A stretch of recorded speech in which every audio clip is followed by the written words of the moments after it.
pertama saya menikah tidak menjadi saya untuk sadar. Saya malah menjadi penyanyi organ saat itu. Ibu saya sudah menasehati saya, berubahlah, jangan seperti itu lagi agar hidup kamu lebih baik. Tapi saya tetap keras kepala. Saya menjadi penyanyi organ.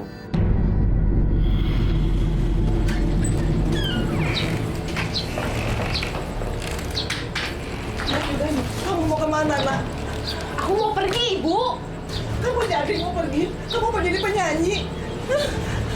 Aduh, Ibu, aku itu cuma mau cari uang yang banyak. Udahlah, Ibu jangan larang-larang aku. Ini hidup aku, Ibu. Dengerin. Tapi kamu nggak pantas jadi penyanyi seperti itu, tau nggak? Nggak pantas. Ibu nggak setuju pokoknya. Kita malu. Malu apa kata orang nanti di kampung ini? Bu, aku nggak peduli ya apa kata mereka. Emangnya mereka peduli di saat kita lagi susah? Enggak kan? Pokoknya aku cuma mau cari uang, dan uang, Ibu. Udah, jangan.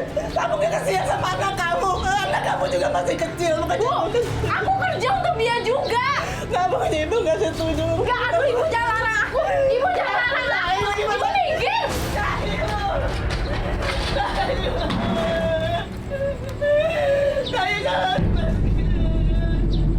Maka saya sampai pergi ke dukun gitu, ke dukun untuk memasang susuk. Biar saya laris. Susuk penglaris gitu ya? Penglaris, iya.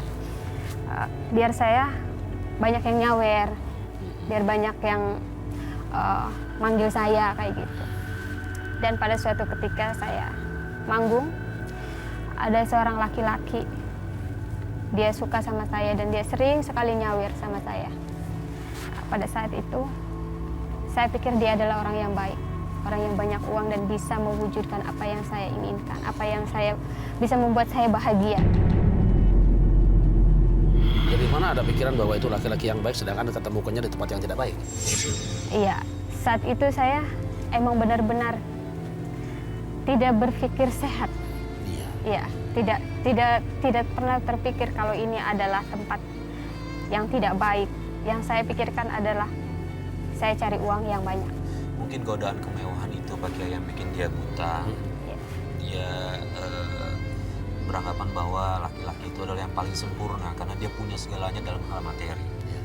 Pikirannya sudah dikendalikan oleh keburukan yang nempel dalam dirinya. Dengan susuk yang masuk di badannya itu sudah buruk pikirannya semua.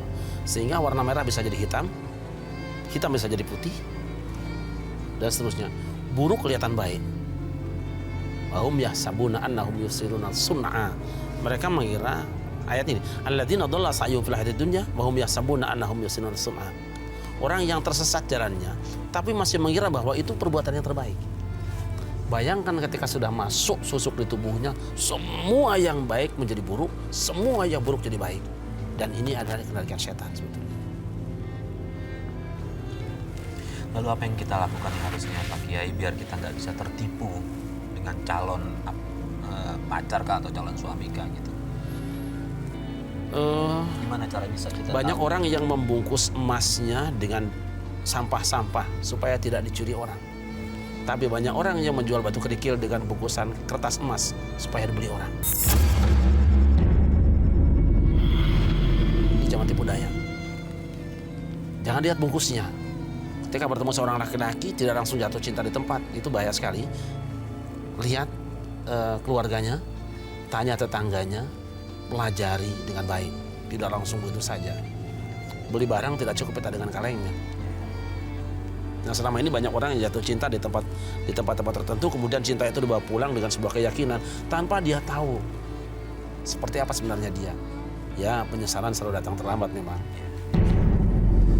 Baik, lalu kemudian apa yang terjadi? Kejahatan apa? Tadi kan Mbak Doi bilang ada kejahatan yang dilakukan suami. Mbak Doi ini apa yang dilakukan?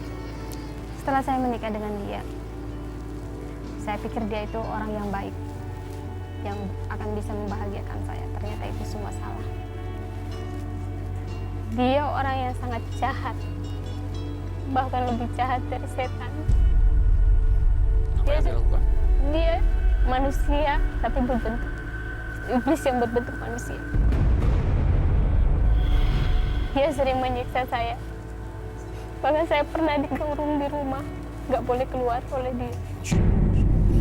Dia juga udah menghabiskan harta saya. Dia menjual rumah, tanah. Sampai kami nggak punya apa-apa. Sampai saya terjerat hutang begitu banyak.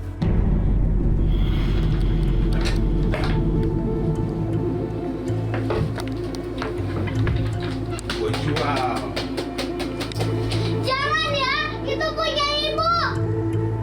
Anak kecil, ikut campur. Ibu. Kamu kenapa? Kamu ngapain anak saya? Kamu mukul dia? Hah? Saya laporin ya kamu ke polisi. Silakan. Polisi silakan. Justru kamu yang akan masuk penjara. Maksud Bayu ini aku gadein. Cepat lunasin. Aku cari polisi.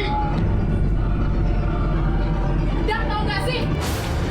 Sini, ini tuh punya saya. Apa hak kamu? Hah? Kasih nggak? Enggak. Jangan diambil. Jangan diambil. Aduh.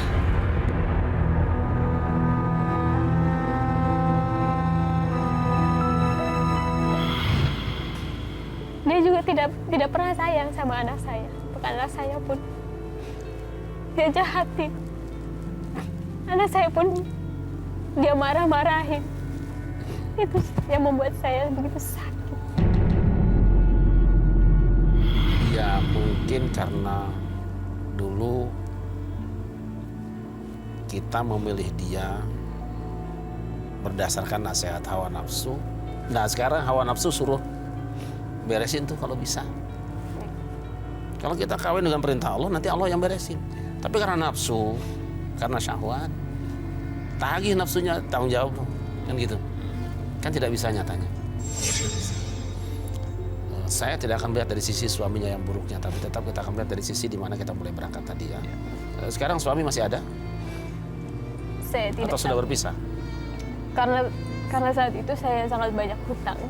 Saya dikejar-kejar, saya kabur sama anak saya. Anak saya titipkan pada saudara laki-laki yang pertama saya. Dan saya berangkat ke Hong Kong untuk melunasi semua hutang-hutang saya, mengambil sertifikat yang udah pernah digade-gadekan oleh dia. Sebagai apa ke Hong Kong? Saya jadi TKW. Dari TKW di sana. Iya. Setelah saya pulang dari sana, alhamdulillah saya bisa ngambil semua sertifikat saya.